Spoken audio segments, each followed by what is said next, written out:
Hablar sobre la palabra de Dios, un mensaje, un tema que para mí ha sido de mucho impacto y que he tenido que vivirlo a diario, día con día, un encuentro con su gloria. ¿Cuántos desean un encuentro con la misma gloria de Dios? Amén. Dígalo más convencido. ¿Quién desea un encuentro con la gloria de Dios? Amén. Amén. Es hermoso. Si usted ha experimentado cuando usted ora, cuando usted canta, mire la alabanza, el Señor bendiga a los salmistas. Cuando usted ora con todo su corazón, usted puede sentir la misma gloria de Dios en su vida. Usted puede sentir cómo el Espíritu Santo le abraza, cómo el Espíritu Santo le dice: aquí estoy. Hey, no soy una religión, soy vivo, te amo, estoy aquí para bendecirte, para abrazarte y para llevarte a donde tú quieres llegar. Eso hace el Señor en nuestras vidas. El Señor es real. Cuando usted está en ese momento de adoración, que cierra sus ojitos, que levanta sus manos, que quizás le salen sus lágrimas por sus mejillas, déjeme le digo que usted está frente a la gloria de Dios. Y que es hermoso. Si usted no lo ha experimentado, busque, desee, pelee por tener un encuentro con la gloria de Dios. Ese es un deber para todo hijo de Dios. Sí, amén. Tenemos que estar siempre, día a día, en un encuentro con la gloria de Dios. Amén. Fuera religiosidad, fuera cansancio, fuera cosas personales, fuera filosofías, fuera pensamientos propios, fuera. Porque es tiempo de darle paso a la gloria de Dios. Amén. Amén. Gloria a Mire, Dios. esta experiencia empieza con una visión hermosa, el profeta Isaías. ¿Cuántos han leído sobre el profeta Isaías? Amén. En la escuela dominical están aprendiendo los libros, ¿verdad?, de la Biblia, y se acuerdan que Isaías es uno de los profetas mayores. Muy bien. Se le llama así no porque sea más importante que Oseas, Joel, Amós. No, todos eran importantes delante de Dios, pero se les llama así por la responsabilidad y el contenido de mensaje que ellos tenían para el pueblo de Israel. Isaías, un hombre que vivió, ¿verdad?, en los tiempos 740 antes de Cristo. Pero mire que tuvo una visión extraordinaria, una visión impresionante, una visión que cambió su vida. Isaías ya era profeta tiempo atrás. El Señor lo había escogido desde pequeño. Él ya profetizaba, pero cuando llega a enfrentarse a esta visión, su vida cambia completamente. Ya no es el mismo. Y quiero que vayamos por ahí a la historia de la palabra de Dios. Vamos a ver, déjenme ver si vamos a leer Isaías. Quienes todavía usan su Biblia, que los felicitamos, bueno, abra su Biblia por ahí en Isaías 6, en el nombre del Padre, del Hijo y del Espíritu Santo. Y si gusta leerlo conmigo en la pantalla también puede hacerlo. Dice así: en el año que murió el rey Usías, dígalo conmigo, que murió el rey Usías. Diga la palabra murió. Murió. Eso tiene algo importante. En el año que murió el rey Usías, está hablando Isaías. Mire la tremenda visión que tuvo Isaías. Vi yo al Señor sentado. Yo quiero que usted se imagine por un momento. A veces nuestra mente tan pequeña no puede ver, no puede explicar y no puede discernir la grandeza de Dios. Nuestra mente, pero yo quiero que usted hoy escuche con su espíritu para que pueda presenciar y pueda discernir lo que nos habla este versículo. Dice: en el año que murió el rey Usías, vi yo al Señor sentado, léalo conmigo, sobre un trono alto y sublime, porque es donde está el Rey de Reyes, es donde está nuestro Señor Jesucristo. En ese trono alto y sublime, ahí está nuestro Dios. Y dice: sus faldas llenaban el templo. Si usted se imagina, si usted visualiza esta visión, así tal y como lo vio Isaías, es algo glorioso.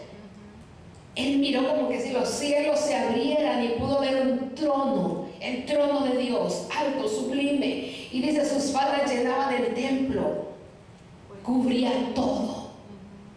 Quiero decirle que también cubría nuestra iglesia. Sí, que amén. también cubre tu vida.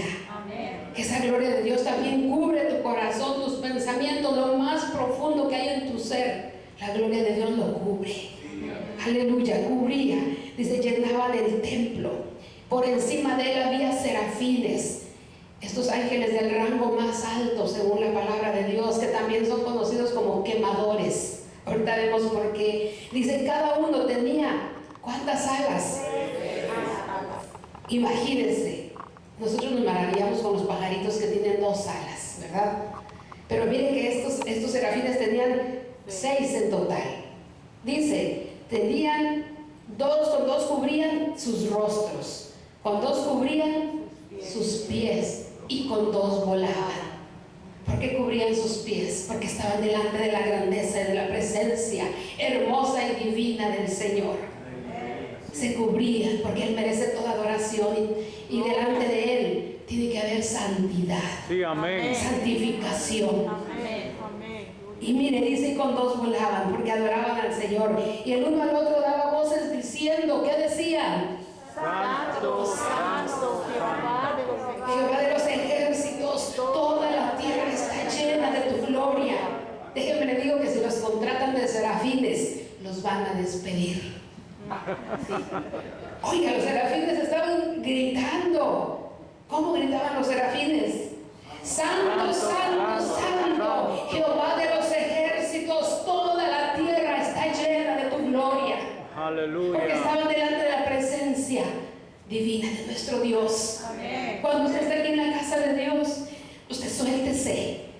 Siempre se lo decimos, no importa quién está a su lado, no importa que lo critiquen. Usted viene a adorar al Rey de Reyes. Usted cierre sus ojitos y dígale, santo, santo, santo.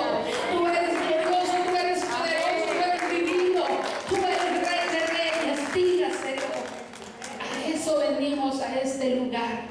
Y lo repito siempre, la iglesia Vida Abundante no es un club, es un hospital donde estamos todos siendo sanados, donde estamos en un proceso de sanidad, de santificación de nuestro Dios. Amén. Y entonces dice que esos serafines alababan al Señor. El uno al otro daba voces diciendo, no se cansaban de adorar al Señor. Mire qué tremendo. El siguiente versículo, no sé por qué no me está funcionando esto. Ahí me ayudas. Colosenses 3, 1b, en versión internacional. Pero yo quiero hablarles un poquito antes de lo que es.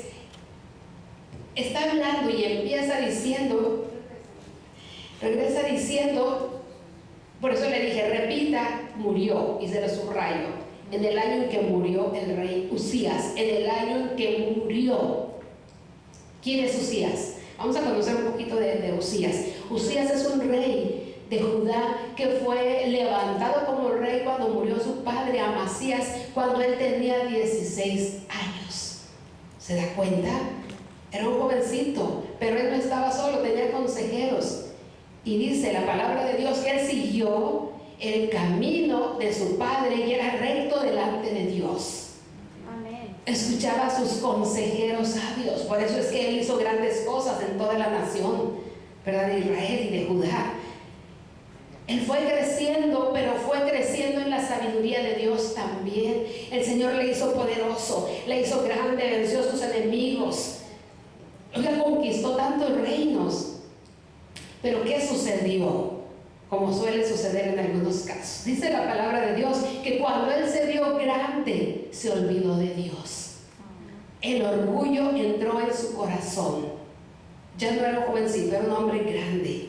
Pero se enorgulleció y dijo, oh, yo hice todo esto, yo lo logré. Y se olvidó de Dios, quien le había ayudado a hacer todo esto. Cuando él se enorgulleció, él entró al templo, tomó el incensario que usaban antes los sacerdotes, que eran los encargados del templo, y quiso ofrecer sacrificio a Jehová. No le correspondía a él, por más rey que fuera, por más, vamos a decir, hombre de Dios que fuera, no le correspondía ese trabajo. Dice que cuando entraron los sacerdotes le dijeron, no debes hacer eso. Y él se enojó, dice la Biblia, se llenó de ira contra los sacerdotes, contra los hombres de Dios, contra los siervos de Dios. Cuando ellos le dijeron, no puedes hacerlo, él se enojó, y al enojarse, miren qué peligroso es esas emociones que tenemos y a veces las dejamos salir, las destapamos. ¿Qué sucedió con Uzías? Cuando él destapó esta emoción de la ira, del enojo, el Señor Jehová lo hirió y puso lepra en su cuerpo. Su frente se llenó de lepra. Y cuando los sacerdotes vieron, él no podía estar en el lugar santo, así con esa enfermedad, inmediatamente lo sacaron y él también se apuró a salir. 10 años después, este hombre su salud se fue quebrantando y murió. Uzías, aquel hombre de Dios. Pero lo que le quiero decir es que ¿por qué Isaías habla de Uzías? Era contemporáneo precisamente de Uzías. Isaías y Uzías eran contemporáneos, eran amigos, eran cuates, ¿verdad? Como decimos por ahí, eran muy cercanos. Pero Uzías tenía 16 años e Isaías tenía 2 años menos. O sea, Isaías era menor que Uzías, ¿verdad? Entonces lo admiraba grandemente y era su ejemplo, era su modelo. Uzías era el ejemplo de Isaías, andaba tras de él. En otras palabras, Uzías era la sombra de Isaías. Dice la palabra de Dios que iban juntos a adorar al templo. Pero ¿qué sucede cuando este hombre se llena de orgullo y se aleja de Dios? ¿Qué tiene que hacer Isaías? Isaías lo amaba, Isaías estaba junto con él. Entonces, mire, es importante porque Isaías era un hombre, sí, era un profeta de Dios, pero no era muy relevante su ministerio, no era muy poderoso, hasta que sucede esto. Isaías nunca había tenido una visión de Dios así como la tuvo. Por eso dice, en el año, y él mismo lo escribe, en el año que murió Uzías. ¿Qué sucede cuando murió Uzías? Yo vi al Señor sentado en el trono. Tenía que morir Uzías para que Isaías pasara a otro nivel, a otra dimensión espiritual, porque siempre estaba a la sombra de Uzías. Cuando él muere, si me van siguiendo, cuando él muere, él pasa a otro nivel espiritual porque ya no anda ahí atrás de Uzías, a ver qué hace Uzías y a ver qué no hace para hacerlo yo. Ahora él está solo frente a Dios, pero tuvo que morir Uzías. Y entonces, cuando él muere, el Señor se empieza entonces a revelar con esa tremenda, con esa gloriosa imagen que podemos ver, una escena que quizás nuestros ojos, ¿verdad?, no podamos comprenderlo. Pero lo que le quiero decir en esta tarde es que para que la gloria de Dios se manifieste en nuestra vida como lo hizo en la vida del profeta Isaías, algo tiene que morir. Y no le estoy diciendo a alguien, sería muy triste que fuera así, pero hay casos en que sucede esto, cuando alguien estorba a otra persona para buscar a Dios, para llevar el ministerio y el llamado que Dios tiene para él. Hay gente que estorba, ¿sabía usted eso? Y a veces le estorba a alguien tan cercano a mí. Y a veces hay gente que se ha perdido y se ha ido al mundo y se ha olvidado de Dios porque alguien le estorbó y era su familia. Es triste que eso tenga que pasar, pero estamos hablando aquí también de que para que tengamos un encuentro con el Señor, algo tiene que morir en nuestra vida. ¿Qué es lo que tiene que morir? Dirá usted, bueno, ¿qué tengo que morir? Pues Uzías tenía riquezas, era el rey, tenía poder, tenía renombre, pero yo, ¿qué tengo? ¿Qué tiene que morir? Alguien dice que cuando alguien ayuna mucho y le dice, ¿por qué ayunas? ¿Qué ganas con ayunar? Dice, realmente no gano nada, pero no te imaginas todo lo que pierdo. Pierdo vanidad, pierdo orgullo, pierdo mi yo, pierdo tantas cargas que traigo. Amén. Pierdo mi mal carácter, pierdo mi mal vocabulario. Eso es lo que pierdo cuando ayuno. Entonces, cuando nosotros queremos tener un encuentro con Dios, algo tiene que morir en nosotros. ¿Qué es lo que tiene que morir? Mire la palabra de Dios en Colosenses 3, 5 y 6. Aquí nos dice claramente, si usted tiene duda, aquí está. Bueno, ¿qué tiene que morir en mi vida para que yo tenga un encuentro personal con el Señor Jesús? Léalo conmigo. Así que hagan morir pecaminosas y terrenales que acechan dentro de ustedes. No tengan nada que ver con la inmoralidad sexual, la impureza, las bajas pasiones, los malos deseos.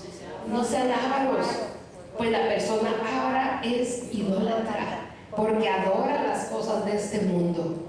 ¿Se da cuenta? Los idólatras no solamente son los que tienen ídolos por ahí. Podemos hacer ídolos de mi hermano, de mi esposo, de mi hijo, de mi carro, de mi trabajo, de mi dinero, de mí misma. Entonces esto es lo que tenemos que hacer morir. En otras palabras, tengo que hacer morir mi yo. Siempre decimos que tenemos 3 enemigos, ¿verdad que sí? ¿Cuáles son esos 3 enemigos que tiene el cristiano? A ver, ¿dónde están? 13. El diablo, siempre decimos el diablo, el mundo y yo, o la carne, yo, mi yo. Pero el más terrible de estos es mi yo, ni siquiera es el diablo, es yo misma. Porque yo misma puedo impedir que tenga ese encuentro glorioso con el Señor Jesús. Sí, amén. Yo misma, mis pensamientos, mis malos deseos. Entonces, mire, hacer morir todas estas cosas. En otra versión dice todo lo terrenal. Y usted dirá, pero es que estamos en el mundo. Sí, pero la Biblia dice que estamos en el mundo, pero no somos del mundo. Que somos, ¿qué? Peregrinos y extranjeros, vamos de paso. Amén. Entonces podemos tener una vida diferente a los que no conocen de Cristo. Y no somos santos, no somos perfectos. No digamos que yo soy santo porque yo voy a la iglesia, porque yo soy cristiano. No somos santos. Somos tan pecadores Amén. como todos. Gloria a Dios. La diferencia es que somos pecadores arrepentidos, pecadores Así es. perdonados. Amén. Esa es la diferencia. No somos más. Aquí estamos en la iglesia porque necesitamos que el Señor transforme nuestra vida. Amén. Así Que el Señor nos cambie todavía. Sí. Que no ha terminado con nosotros. Y al igual usted que nosotros, el pastor, su servidora, al igual que ustedes, estamos en el mismo barco. Sí. Amén. Amén. Necesitamos que el Señor siga transformando nuestra vida cada día. Amén. Necesitamos entregarnos cada día al Señor. Amén. Necesitamos pelear esa batalla cada día. Amén. Esto es entonces lo que tenemos que hacer morir. Todas las cosas pecaminosas, lo que no le agrada a Dios. Y dice, a causa de estos pecados viene la ira de Dios. Y decimos, ¿por qué las cosas tan terribles allá afuera? Ay, que no hay Dios. Porque miren, si hubiera Dios, o es un Dios muy malo, miren todo lo que pasa. Detengámonos y preguntémonos cómo está el pecado. Cómo están las cosas malas. Cómo ha avanzado todo. Cómo todo va en contra de la ley de Dios. Por eso es que estamos viviendo esta manera de vivir. Entonces, esto es lo que tenemos que hacer morir en nuestra vida. El siguiente versículo. Miren lo que dice. Ustedes solían hacer estas cosas cuando su vida aún formaba parte de este mundo. Yo quiero que leamos bien este versículo. Ustedes solían o acostumbraban a hacer estas cosas cuando su vida aún formaba parte de este mundo. ¿Ya no forma? No. ¿Ya no forma? No. Con ganas, así como con seguridad, con convicción. Ya no forma. Que no soy santo, no soy perfecto aún, pero ya no formo parte de esa vida porque el Señor está haciendo cambios constantes en mi vida. Amén. Dice el 8, pero ahora es el momento de el comportamiento malicioso, la calumnia. Santo. Por si alguien decía, no parece que yo me libro de esas cosas, de esa lista que está ahí. Yo creo que nadie nos libramos. Si no es una cosa, es otra, ¿verdad que sí? Pero siempre necesitamos que el Señor esté transformando nuestra vida. Siempre. Nunca vamos a terminar mientras usted está aquí respirando, vivo aquí en esta tierra. Nunca vamos a terminar. Por eso el apóstol Pablo dice, ¿verdad?, que él ora para que el Señor termine la obra que ha empezado en nosotros. Amén. Llegará el día, llegará el día. Y luego sigue la lista. Estamos hablando de lo que tenemos que hacer morir en nosotros. ¿Para qué? Para poder ver la gloria de Dios. ¿Qué dice el 9? No se mientan unos a otros, porque Ustedes ya se han matado la vieja naturaleza, pecaminosa y todos sus actos perversos. Cuando hablamos de el yo, hablamos de la vieja naturaleza, hablamos también de nuestra vida pecaminosa. De eso hablamos y eso es lo que hay que hacer morir, para que podamos tener de verdad esa visión de la gloria de Dios, para que podamos entenderlo, para que podamos comprenderlo, asimilarlo, discernir lo que es de Dios, lo que es santo y lo que es inmundo. A veces nos acostumbramos tanto con lo que es inmundo que se nos hace común. No, tiene que haber diferencia en los santos. Dice el 9, no se mientan unos a otros, porque ustedes ya se han quitado. Es como un vestuario. Aceptaste a Cristo en tu corazón, te bautizaste, el Señor te quitó ese vestuario. No quiere decir, oh, magia, soy santa. No, es un proceso. Pues vamos caminando, vamos aprendiendo, vamos siendo mejor para el Señor. No se mientan unos a otros. Te prometo que el lunes te llamo, te voy a llamar, no te preocupes, espera mi llamada. Y a veces ni siquiera hemos pensado en llamarle. ¿No? ¿Qué le voy a llamar? Nomás le digo para quitármelo. Esos detallitos, hermanos, o sea, son mentiras, no dejan de ser mentiras. Y estamos diciendo, no es que seamos perfectos, no lo somos. Dijo el apóstol Pablo, que todos son pecadores, dice, pero yo soy el primero de ellos. Así estamos nosotros, pero estamos en la lucha. Queremos ver la gloria de Dios para que cada día nuestro yo muera. Queremos ver su gloria para que cada día usted pueda ver su propio yo y su vieja naturaleza bajo sus pies. No solo el diablo abajo de sus pies, sino su yo, su vieja naturaleza, lo que a Dios no le agrada. Eso hay que hacer morir. Amén. Aleluya. Y eso es lo que el Señor quiere para poder revelarse y manifestarse en nuestra vida. Vimos entonces esa escena gloriosa. Allí Isaías, ¿verdad? Esos santos alabándole a Dios, algo que no hemos visto, pero que si somos fieles un día veremos esa visión. Esa visión, pero la presenciaremos. Aleluya. Se goza de esto. Presenciaremos esa misma visión que tuvo Isaías en esta ocasión. Aleluya. Una escena gloriosa. Y dijimos, ¿por qué? ¿Por qué se llaman quemadores estos serafines? Mire, el siguiente versículo nos habla de Isaías, capítulo 6, el siguiente versículo. Búscame Isaías, ahí está, Isaías 6, ahorita nos regresamos a Romanos. Mire Isaías 6, estamos hablando todavía de la visión que tuvo Isaías. Entonces dije, ¿qué dijo Isaías? Ay de mí, pero con un lamento, no crea que dijo, ay de mí. No, porque al ver la gloria de Dios, nosotros podemos sentir que somos tan faltos, tan pecadores delante del Señor, que nos falta tanta santidad para acercarnos a Él. Y por eso es que Isaías dice, ay de mí, como lamentándose, que soy muerto, se consideró muerto al estar frente a la presencia de Dios, porque siendo un hombre inmundo de labios, repito, Isaías ya era profeta, Isaías ya predicaba la palabra de Dios. ¿Por qué dice? Siendo un hombre inmundo de labios, porque no somos perfectos, acuérdense, somos perfectibles, ahí vamos, buscando al Señor y habiendo cambio en nuestra vida. Dice, y habitando en medio del pueblo que tiene labios inmundos, estaba en medio de gente que era pecadora. Y dice, pero aún así han visto mis ojos al Rey Jehová de los ejércitos. Aleluya. Aleluya. Él se sentía indigno de poder ver esa visión tan gloriosa ante sus ojos físicos. Es increíble que podamos ver algo espiritual con nuestros ojos físicos. Y luego dice, y voló hacia mí uno de los serafines, teniendo en su mano un carbón encendido, tomado del altar con unas tenazas. Por eso dijimos que estos serafines se llamaban quemadores, así era su nombre. Mire, tomaron un carbón encendido. ¿Y qué hicieron? El siguiente versículo. El siguiente. Y tocando con él sobre mi boca, dijo: he aquí que esto tocó tus labios y es quitada tu culpa y limpio tu pecado.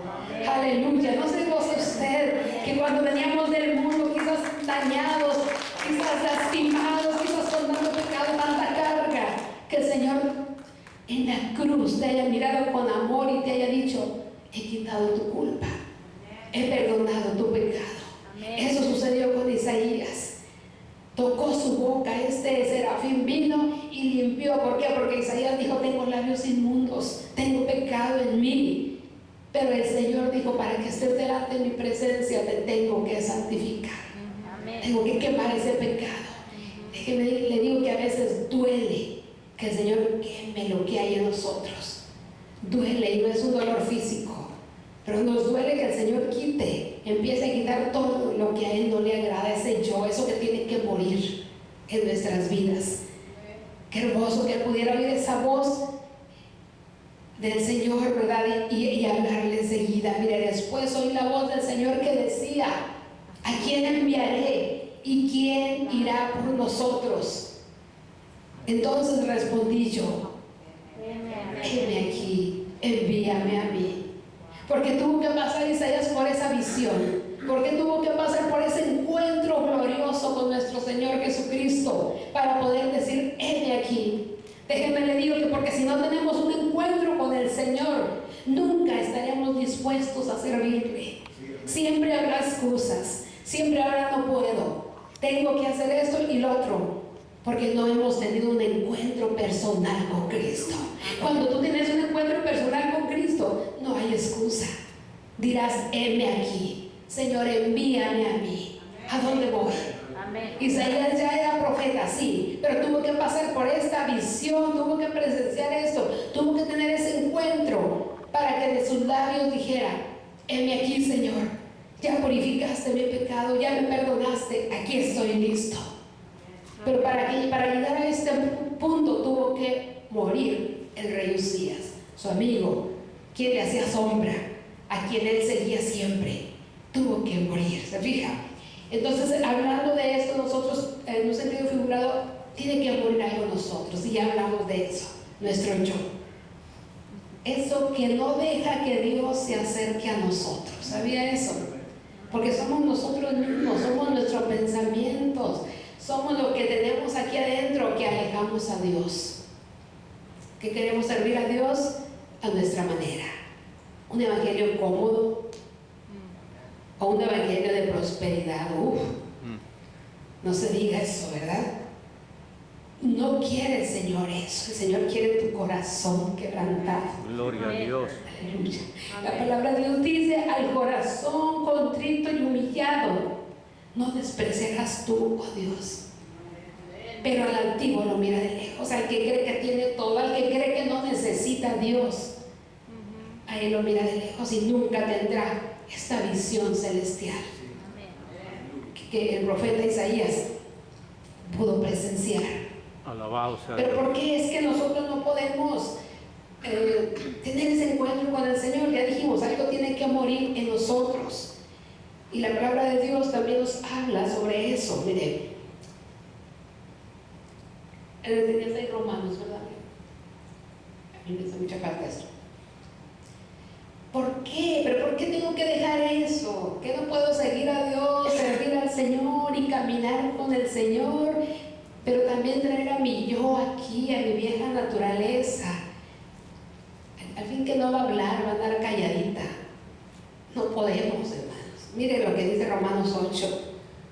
Léalo conmigo. Pues la naturaleza pecaminosa es enemiga de Dios.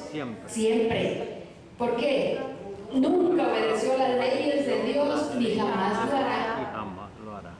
¿Sabe que cuando Cristo viene a nuestra vida, el Señor transforma, restaura, vivifica su espíritu? No su alma, no su carne. La carne seguimos batallando con ella, seguimos sometiéndola. Por eso es que hay que orar, por eso hay que ayunar, por eso Es que nosotros necesitamos estar cerca de Dios someter esa carne, porque no va a obedecer a Dios nunca. La palabra de Dios